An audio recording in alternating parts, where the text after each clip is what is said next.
Hey, welcome back. So here we have the old Tamiya TB04r from 8 years ago.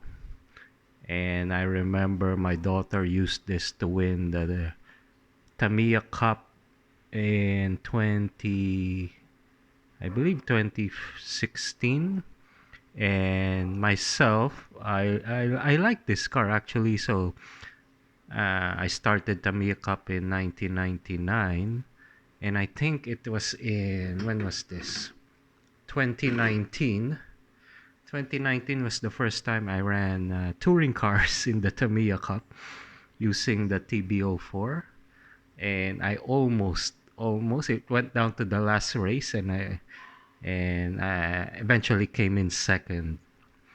But that was a good result for me. So I like this Tamiya TB04. It has a good balance. It's easy to drive, and but it was outside of Tamiya Cup. It's too heavy. It's too heavy. The tub was heavy. The the drivetrain is heavy. It's a heavy car, and that's a big disadvantage. Plus, it's hard to tune the flex with the tub chassis, and yeah, the motor's kind of sticking out. So there are lots of things not going well with the car outside of Tamiya Cup rules.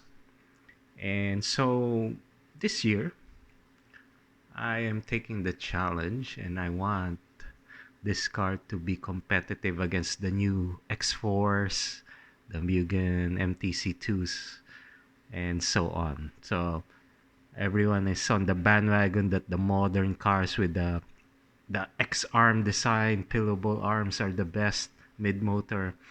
No, I don't believe that, and I'm going to find a way to show the old TB04 is still competitive. So first thing, this is what I'm doing. So first thing is I need to drop the weight.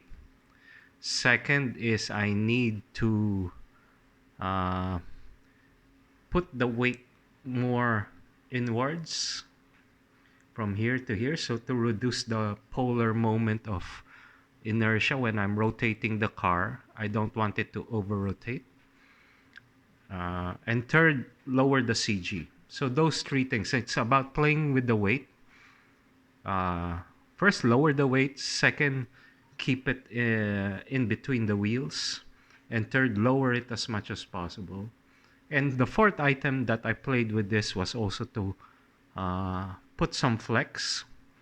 So I slightly cut the chassis here, remove these parts here to produce flex. All right, let's go back. So how did I reduce weight? Shorty battery. And to balance it, I moved the ESC over here. And I removed the front shock tower. And remove all the anti-roll bars. I know, anti-roll bars is important, but I've had some success without it. So if I can do a setup without it, I'd rather run without it. Because they remove side grip while trying to keep the car flat. So I'll take the trade-off, more side grip for now. Let me see how it goes. So that's what I've done so far. Shorty, balance the ESC here, which gives me more space here to put the fan very down low. Usually the TB04, the fan is up here because if the ESC is here, there's no space. Now I made space. If you notice, my motor wires, there's no motor wire on top. So all my wires go down, go in between under the drive shaft towards the other side. Wires are heavy, keep it low, keep the fan low, everything low. So this is as low as I can get it. I'm keeping all Tamiya stock parts, by the way. So I did not change it. It's all Tamiya per se. I'm just building it differently. Now, the big thing I'm doing now that I like is the shocks used to be here at the back, shock tower, and I decided to find a way to mount it here inside.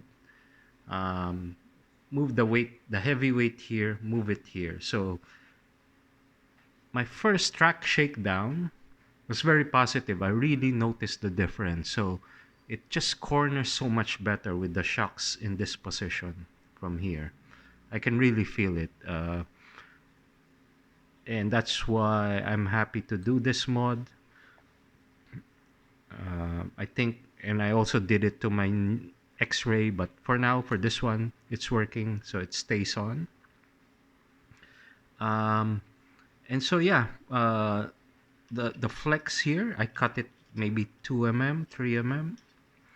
Remove some. I did not attach it here or here, so it has some flex. Uh, yeah, so it's basically that's it. That's this one. I retained the shocks here rather than use the IFS, mainly because I want to keep weight here so that when I'm accelerating, the front will transfer less weight to the rear. It will try to keep more weight on the front tire, prevent on power understeer. So I keep it here. Uh, yeah, so first track test, I was very happy.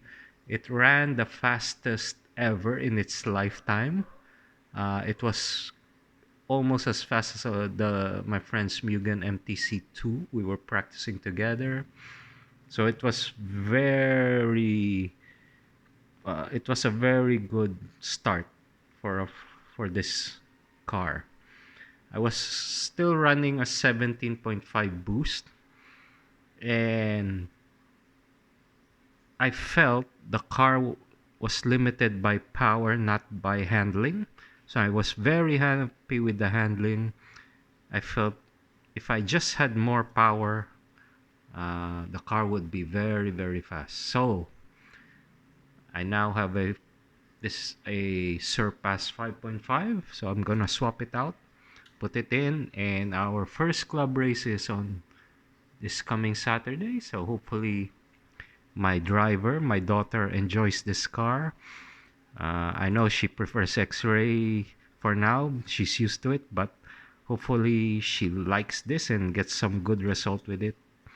Anyway, it's nice to tinker with something new, and yeah, hopefully this new X-Force will go down to a Tamiya, an old Tamiya, and I forget, this is a shaft drive, so which is not very common in the modified class because of a lot of torque steer and so on.